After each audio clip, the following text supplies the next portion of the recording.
Yo, what's going on, snipers, and welcome to episode number 4 of our Halifax Raiders Draft to Glory franchise mode here in NHL 24. So, in last episode, we had our first official draft, and I think it was a pretty successful draft for our team. We managed to pick up a few new pieces which have decent potential to help us get to that next level. So, we drafted this Vitaly Ponikarovsky guy with our 4th round pick. He ended up being a low elite 55 overall, which is pretty huge for us. So I'm hoping that this guy could develop into being one of those good elites. If he's not, at least he could become maybe like a 4th line kind of guy or a depth forward. But I think this guy should develop into being a decent goal scorer, considering he's got 75 shooting across the board.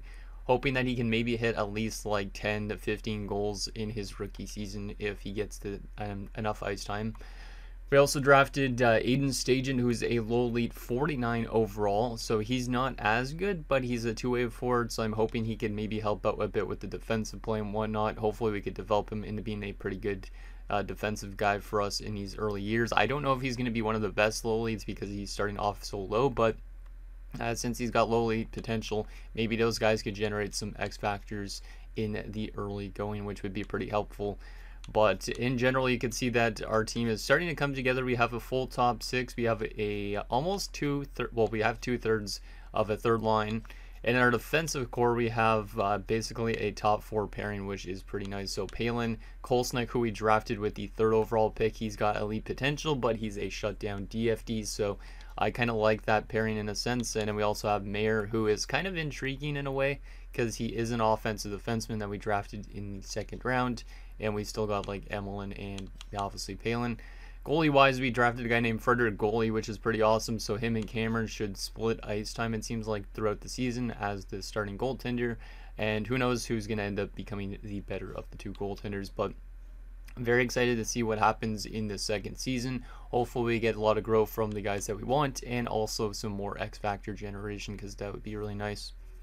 But anyways, let's get into a couple comments before we get into simulating the season. I actually also went ahead already and did the scouting stuff, so I brought in some new scouts and I assigned them to every single region. So we should have our scouting done for us at the end of the year. The scouts are still not the best scouts, but some of them will eventually develop into being really good scouts, which is good. So, but anyways, let's get to those comments that I had from last episode. So the first one is from Tyler G 1994, who says, I knew Ponikarovsky would have decent potential. Sad goalie, the goalie isn't a starter or something. Oh well, decent draft to medium elite and 2 low elites. And I agree. I think it was a pretty solid draft. It sucks that goalie wasn't actually a starter, but for him to be at least a fringe starter, at least it's somewhat serviceable for us in these early goings. But yeah, to draft 2 low elites and a medium elite in basically our first official draft, that's a pretty good way to start it off because those guys could start developing and becoming decent NHL players within a few years.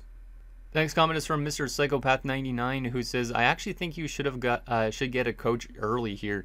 Even if you don't stick with them long term, I think it would be funny to hire the youngest coach available as your head coach to kind of stick with the draft to glory theme.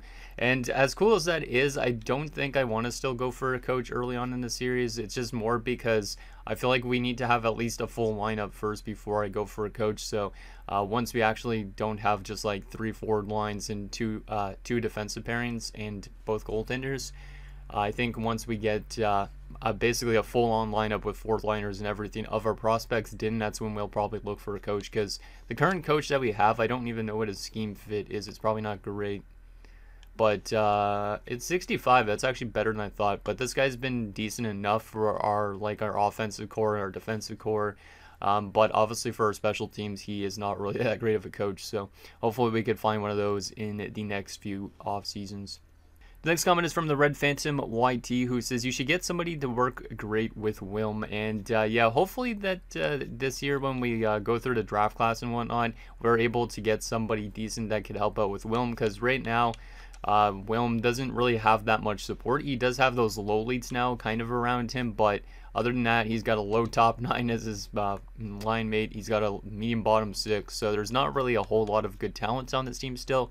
But once we start drafting some guys in, he should be able to get some good players to play alongside him. And then the final comment is from Michael Dose, who says, Will Matt center if he's better at faceoffs than Grabowski? I say so. I think we are going to try Will Matt center for the season just by comparison to last year's. So we're going to try him at center.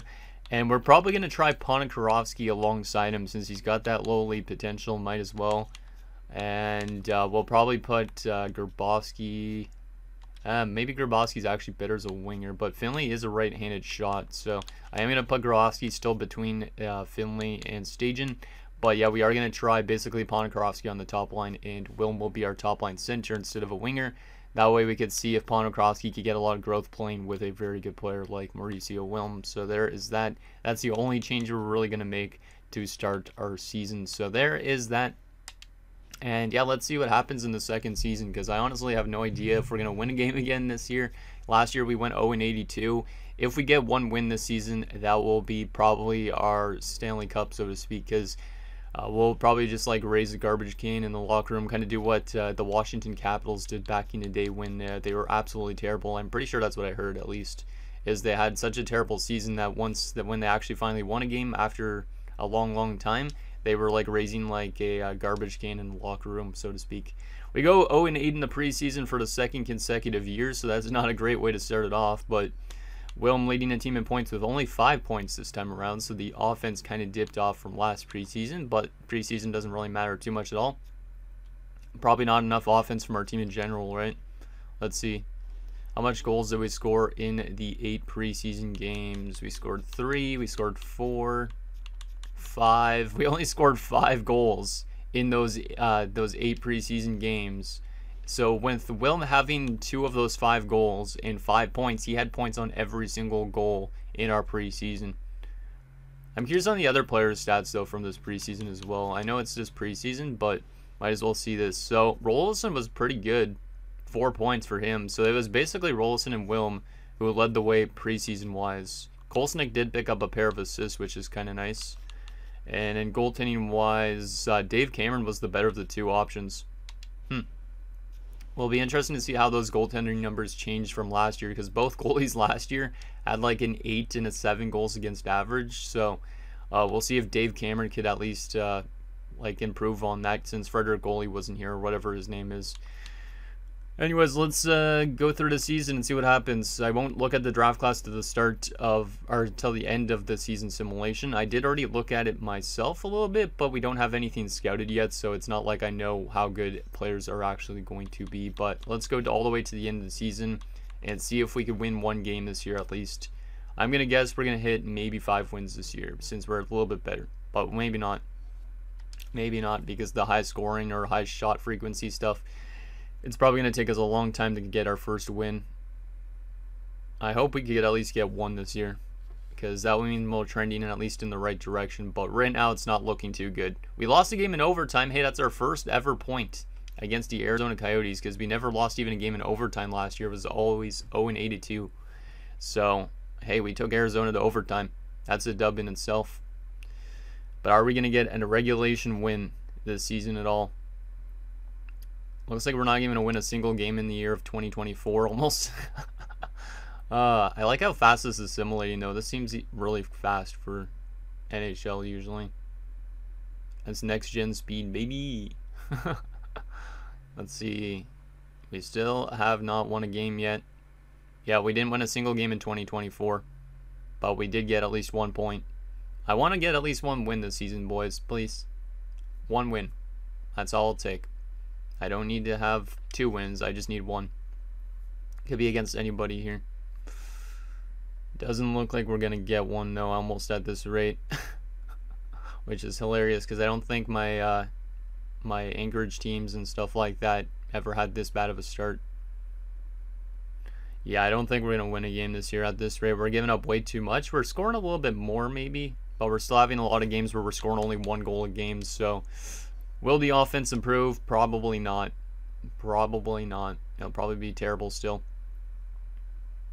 Let's see. I don't remember how much goals against we gave up last season and goals for we scored last season. But maybe next episode I'll do a comparison if I remember. Yeah, we might not even win another game this entire season at this rate. Oh my god. Come on, guys. Just give me one win here.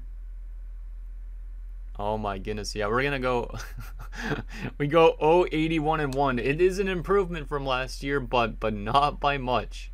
Just because of that one overtime loss to the Yotes. This is our best season in franchise history with 1 point. That is absolutely hilarious. That is absolutely hilarious. And holy crap, Wilm. Okay, Wilm is starting to become that guy already, which is kind of nuts because this team is trash. He had 63 points on a team with 1 point in the standings. 36 goals, 27 points. That's a career high in both assists and goals, because last year he had 20, I think it was. So 20 goals, 20 assists, 40 points, 82 games. This year he picks up 16 more goals and 7 more assists. So that is a great sign. So at least that's improvement. Let's take a look at our team stats and player stats here. So entire league-wise, obviously we were dead last. We know that. Yeah, by 71 points, we were behind the Preds. Jeez. Goals for per game. I think that did improve from last year a little bit, because I think we were like 1.1 something last year, but now it's at 1.26. Still far off of the next worst offensive team.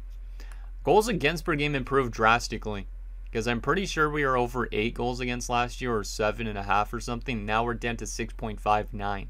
So defensively we're improving, probably with the addition of Kolesnik. That helps out a lot.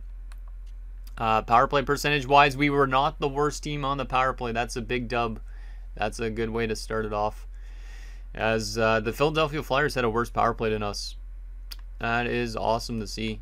And penalty kill percentage wise, we were not the worst team on the penalty kill either. So our special teams did okay.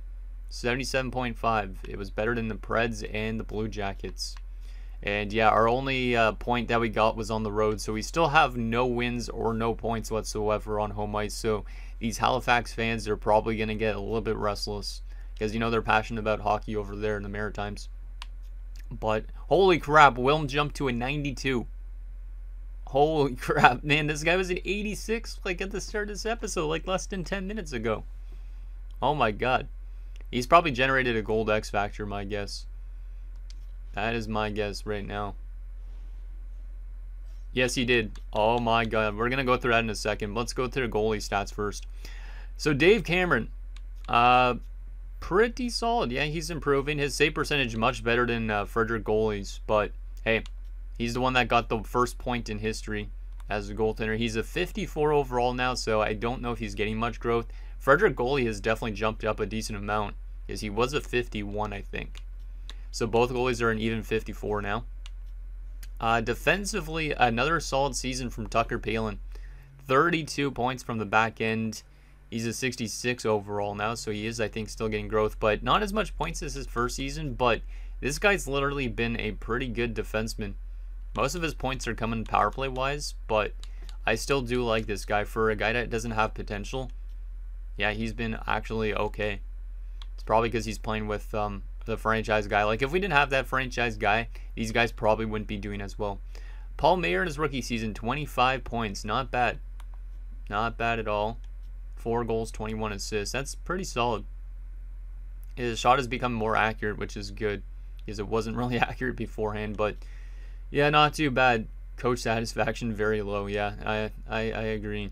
Vitaly Kolesnik, so the guy we drafted 3rd overall, had 21 points as a DFD. That's pretty solid. He did play on the power play a little bit though, and he jumped to a 74, so not getting the most craziest growth in his first year, but I mean, it is okay. Yeah, not bad. I'll still take that. Sergei Emelin, 11 points, 82 games. Not bad. Is that better than last year? Not really. Better than plus minus for sure though. So yeah, we definitely improved defensively. These other guys don't matter. Right wing wise, Vitaly Ponikarovsky in his rookie season had 25 points. Only 9 goals, so he didn't hit the 10 to 15 goals I was thinking he could. But still, 25 points as a low elite guy. I'll take it. He's up to a 58. So he jumped up a couple points. That's nice. Joel Pitton had 8 goals and 2 assists. That's not bad. 5 of those goals were on the power play. So this guy might be a good power play player, even though he's only a bottom 6 forward. Kind of surprised he scored that much. But then again, him being a sniper with some okay shooting, it makes kind of sense. Then we head to the left wing side. Aiden Rolson, starting to break out a little bit. 57, medium bottom 6, so he is getting still some growth, but he doesn't have the highest potential, so he might not go up by much. But 15 goals as a 19-year-old is actually pretty nice. Yeah, drastically improving from last year. Love to see it. Then we head to our centers, and of course, Mauricio Wilm with the 63 points this year to lead the team. Unreal. Absolutely unreal. And yeah, the fact that he's a 92 now, he does have that gold 1T now. So I think he used to have silver 1T, so that became a gold. And I think he also added off the rush as one of his abilities. And maybe snipe. I'm trying to remember which ones he had again. Yeah, I think because he had close quarters for sure already.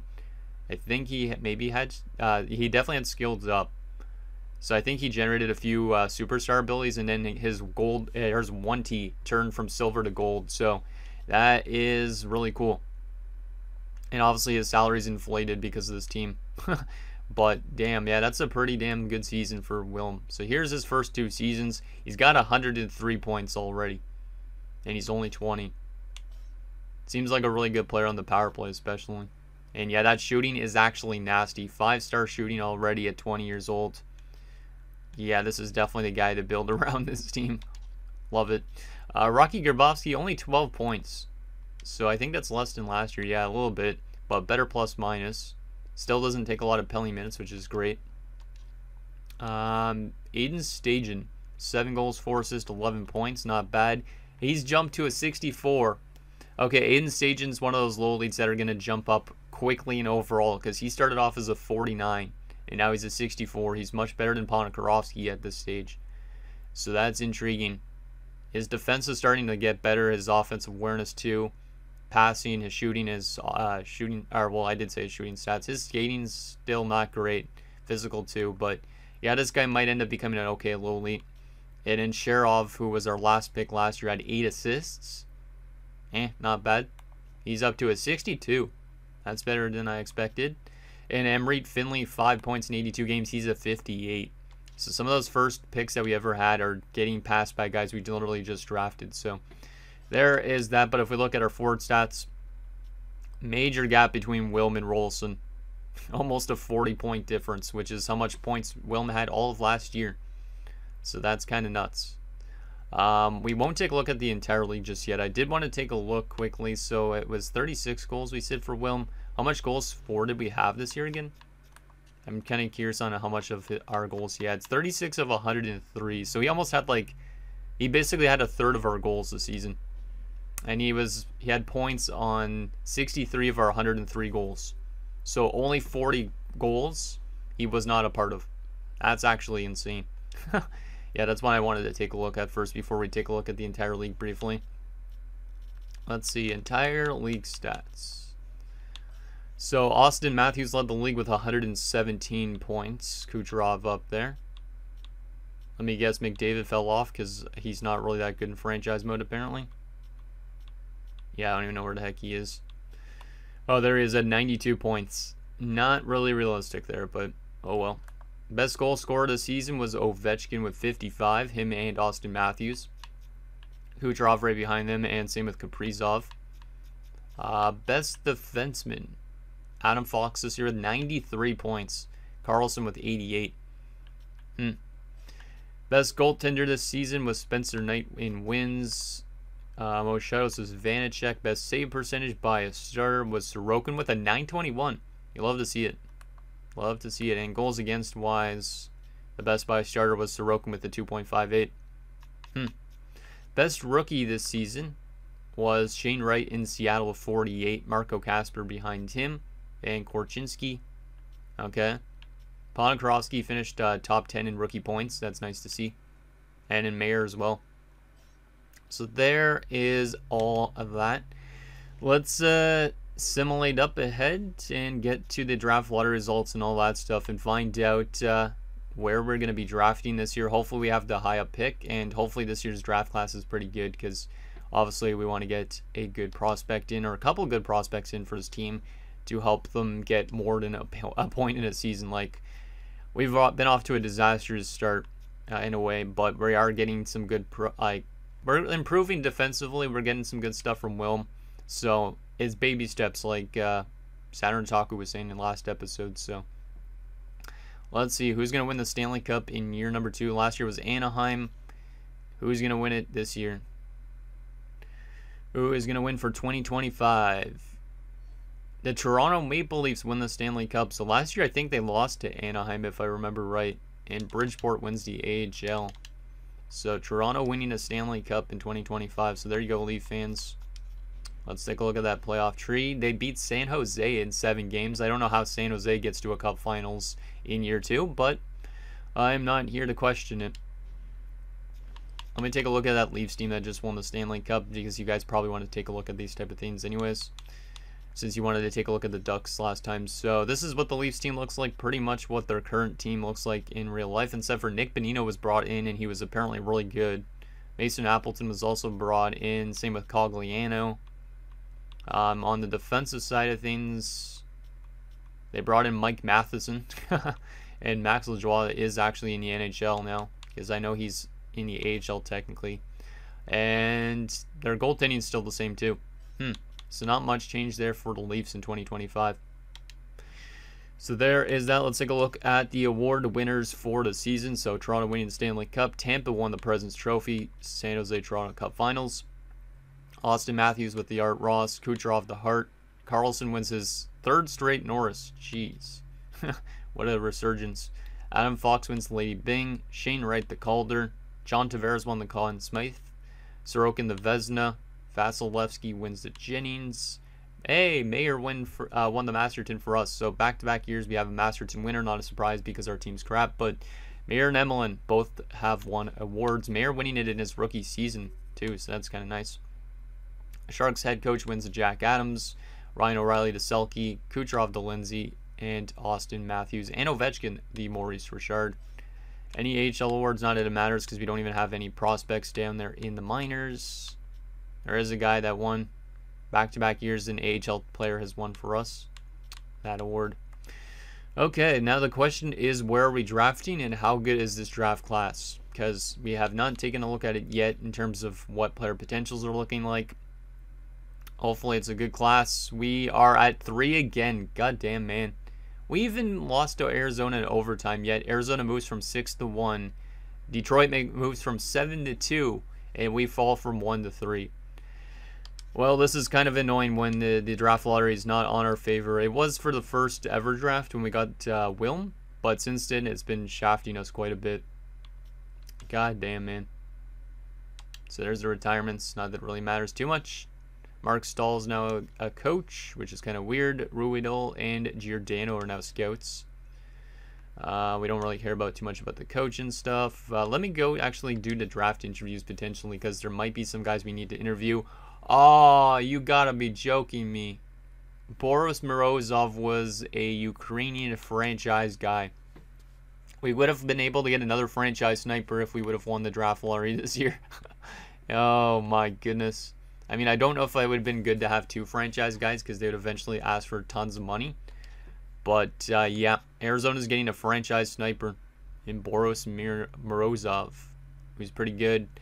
Ralph Winterberg would be great, but I don't think he's going to fall to us at 3. There's a chance he could, but we might end up getting stuck with another defenseman, or we go for Michael Misa, and then we move our guy to the wing, or we go for Jordan Gavin. There's also a minimally power forward, though, in Alan Lehman. I don't think he's real. Let me take a look at these other guys here. So Ralph Winterberg looks pretty good. He's a 2-way forward. Then there is Michael Kuhl, who's another defensive defenseman. We already have one from last year. There's Mats Persson, who's a 2-way defenseman. Looking a little bit better than Kuhl in a way. Actually, maybe not. Maybe not. Then Michael Misa, obviously we know he's a real player. I don't really like taking real players, but Michael Misa is a good player. There's also Jordan Gavin, who is also a real player, obviously, and he's 1 year out, apparently. Alan Lehman, to me, might be the most intriguing for the 3rd overall pick, just because we already have an elite defenseman. Because he's a power forward, he's got good shooting, good puck skills, good physical, and he could be a line mate with Wilm for sure. He's from Poland, and he's listed as a gem. I honestly might rather take him over the centers, considering we already technically have a center in Wilm. I mean, Lehman would be great to play next to him. There's also like Roger McQueen, but he's top 6, so definitely wouldn't take him. I think Lehman would probably be my first pick, to be honest, because this guy looks better than Gavin. He looks better than Misa. Probably better than Person. Probably better than Cool. Yeah, I think I would definitely take Lehman at 3. I definitely would. Let's see if there's any potential low leads that we could pin for later rounds. But that's good. At least we're getting probably somebody good. Hey, look, there's a medium elite goaltender, and he's listed as a gem. He's a long way out, but that would be a great addition for our goaltending tandem. So Patrick Walton, he's from like Croatia, I think that is, which is kind of neat. Let's have a nice multicultural team. Why not? Let's see, low elite wise. Hey, there's a guy listed as a gem here. Ooh. Can't tell if this guy's actually that good, though. He'd be a good early second round pick, potentially. I'll pin him in case. Maybe. Actually, we do need to scout out players. I could interview him right now. I just don't want this episode being super long. But yeah, let's interview Nikita Kolosov, see how close he is to being NHL ready. Try and find out a little bit more about him, because if he's listed as a gem right now, he might be good. So let's find out about his strength first, to see if he's a good shooter or what. Yeah, he's a shooter, so he's a sniper likely. Let's go new Topnik. I don't really care about his weakness right now. Play style. Let's see. Readiness. Yeah, let's go with readiness. Why not? See how close he is to the NHL. Needs a few seasons. So he might be like 3 years out, which would be pretty good for an early second rounder. And let's just do play style as well. Might as well. Let's see. He's competent at both ends of the ice, so he actually might be a two-way forward with a good shot. That guy might be an okay player for the second round, depending on his potential. Yeah, 3-year ETA, good shooting, and he is a two-way forward. So Kolosov is kind of intriguing for a second rounder. Let's see, do we got any low leads? No guarantees, but maybe Darcy Watton. He's a power forward. We don't know for sure, but let's interview this guy as well. Try and get that confirmed potential, because that would be a huge win as well. So let's interview Watton. I normally don't use these draft interviews, but right now I think this might be a good time to use this type of thing. So let's go readiness, see how close he is to the NHL. I still have a lot of learning to do. So he's probably like a 5-year out low elite if he is. What type of player is he? Because we were thinking he's maybe a power forward. Yeah, he's definitely a power forward. Okay, that's good. And one other thing we need to take a look at, I guess, is his skills, maybe. Try and get some confirmed stuff. Let's try and find out his strength here. What is your strength? His shot. Okay, so he's maybe a power forward with a really good shot, which would be kind of nice. Might be a good steal for a late round. 5+ years. Yeah, he's definitely a long shot, but still might be a good player to have. We don't know for sure yet if he's a low elite, but there is a chance he is, so we'll definitely keep him pinned. Lee Hobson's kind of intriguing, but I honestly don't know if this guy's that good. He's 3 years out for sure. We'll pin him too. Ooh, Kostitsin looks kind of decent too. There's a lot of guys that actually look okay. Was Kostitsin confirmed though almost? No, he wasn't. He might not actually be that good, but he is confirmed to be 3 years out. Yeah, we might have a fun second draft here. No confirmed low elites, but we might be able to get some pretty good players still, regardless. Why did it not go all the way back up to the top? Yeah, I think if I'm going for anybody first round, it's Alan Lehman. He also shoots right, so we could use him as a right winger if we need to, which is kind of nice. Let's see. Why is it not going back to the top? God damn, man. I want to see if there's any crazy gems. Let's see. Do we have any other gems? There you go. Okay, so there's also Petterman, who's supposed to go second round.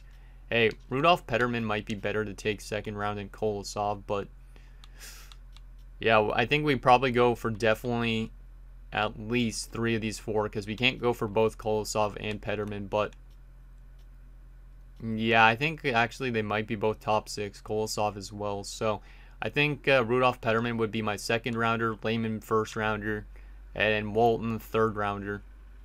And then after that, it's pretty much up in the air on what we take. But I think this is going to be a good class for us to get prospects in for our team in terms of building up that depth even more.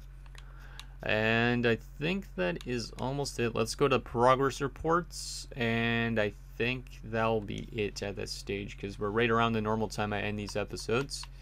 So modified, let's go by centers. So yeah, Wilma's jumped up a lot. He's at 93 overall already. It's insane. He's gonna get paid a lot of money when we get to the end of his ELC, which is pretty soon. Stajan is up to a 66, so he got a lot of growth this year. That's really great to see. A lot of natural growth, so he's one of those low elites, which is good. Sharov got a lot of growth as well. Yeah, for a low top 9 getting this much growth, that's pretty impressive. I'll take that. Finley also got a lot of growth, but he is only a 60 overall. Then we head to the left wing side. Rolson got a lot of growth too. A lot of these guys are actually growing quite quick, which is really, really nice. Like a 61 overall for a bottom 6 at 19 is not bad. Then we also have Ponikarovsky, who's up to a 63, so he also grew a lot as a little lead. So yeah, that's good. We're getting a lot of growth from the guys that we are hoping to get a lot of growth from. Some of it's statistical, but a lot of natural growth, which is the most important type of growth. Defensively, Paul Mayer, let's see him. He jumped up a decent amount in natural growth as well, some in statistical. He's up to a 62. Palin might have got statistical growth. Yeah, he's getting statistical growth, which is interesting. Kolsnik's up to a 76. That's good. He's almost a legit top 6 defenseman. All natural growth for him. And then Emmelin is also getting some growth. All natural growth for him. Pretty impressed with the growth. And in goalie-wise, both goaltenders getting pretty solid growth. Actually, well, Gar isn't ours. But Frederick Goalie up to a 58 after 1 year. A lot of natural growth. And then in the system-wise, Dave Cameron also getting a good chunk of growth. All natural, too. I think there was a couple other guys as well that might have got sent down. Yeah, Joel Pitton. How much growth did he get? A lot of natural growth for him, too. I think natural growth is doing a lot better than it has done in prior games for some reason. Unless it's just because these guys are all young. But Rocky Grabowski also got some good growth too. And most of it's in the natural growth. It's not all statistical. Which is good. Because then we'll actually have an accurate read on what these guys are overall wise. So there is that. And I think that's going to do it, guys, for episode number 4 of our Halifax Raiders Draft to Glory franchise mode. So in next episode, we'll obviously have our next draft. We'll probably take Layman with our pick, unless you guys think we should go for somebody like Misa or something instead. But we'll definitely start to bolster our forward core a little bit more. And I think we're going to start getting into the win territory starting next season for sure. With Wilm jumping up to a 93, I think this team definitely should win at least 1 game next year. Also, guys like Ponikarovsky jumping up is definitely really helpful too. So guys, let me know what you guys think down below, and I'll see you guys next time.